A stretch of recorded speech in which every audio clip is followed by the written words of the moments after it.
साथियों, कल ही वैक्सीन को लेकर हुए एक और अहम फैसला भी हमने किया है।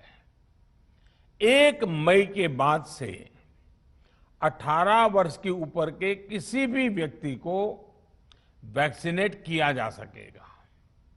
अब भारत में जो वैक्सीन बनेगी उसका आधा हिस्सा सीधे राज्यों और अस्पतालों को भी मिलेगा।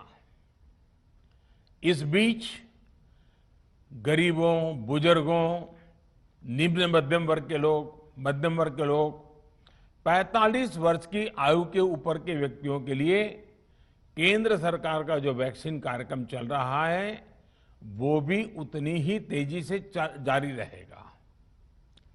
पहले की तरह ही सरकारी अस्पतालों में मुफ्त वैक्सीन मिलती रहेगी, जिसका फायदा, जैसा मैंने कहा, हमारे गरीब परिवार हो, हमारे मध्यम वर्ग, निम्न मध्यम वर्ग के परिवार हो, वो उनका लाभ उठा सकेंगे। साथियों, हम सभी का प्रयास जीवन बचाने के लिए है, और जीवन बचाने के लिए तो है ही, प्रयास से भी ये है कि आर्थिक गतिविधियां और आजीविका कम से कम प्रभावित हो। प्रयास का तरीका यही रखा जाए। वैक्सीनेशन को 18 वर्ष की आयु के ऊपर के लोगों के लिए ओपन करने से शहरों में जो हमारे वर्कफोर्स है उसे तेजी से वैक्सीन उपलब्ध होगी। राज्यों और केंद्र सरकार के प्रयासों से श्रमिकों को भी तेजी से वैक्सीन मिले लगेगी। मेरा राज्य प्रशासन से आग्रह है कि वो श्रमिकों का भरोसा जगाए रखे। उनसे आग्रह करें कि वो जहां है वहीं रहे।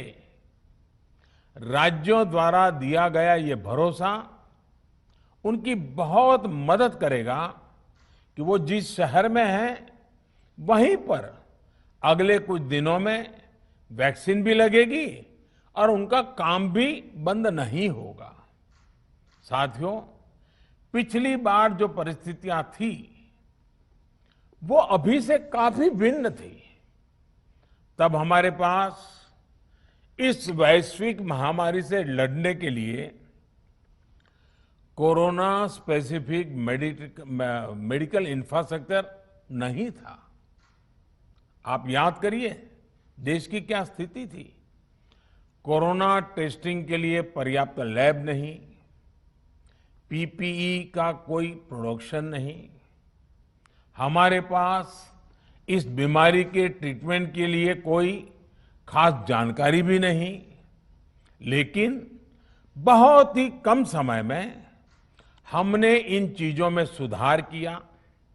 आज हमारे डॉक्टरों ने कोरोना के इलाज की बहुत ही अच्छी एक्सपर्टीज हासिल कर ली है। वो ज्यादा से ज्यादा जीवन बचा रहे हैं। आज हमारे पास बड़ी मात्रा में पीपीई किट्स हैं, लैब्स का बड़ा नेटवर्क है और हम लोग टेस्टिंग की सुविधा को निरंतर बढ़ा रहे हैं। साथियों, देश ने कोरोना के खिलाफ अब तक बहुत मजबूती से और बहुत धैर्य से लड़ाई लड़ी है।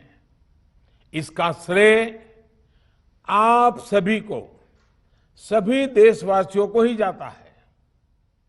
अनुशासन और धैर्य के साथ कोरोना से लड़ते हुए आप देश को यहां तक लाए हैं।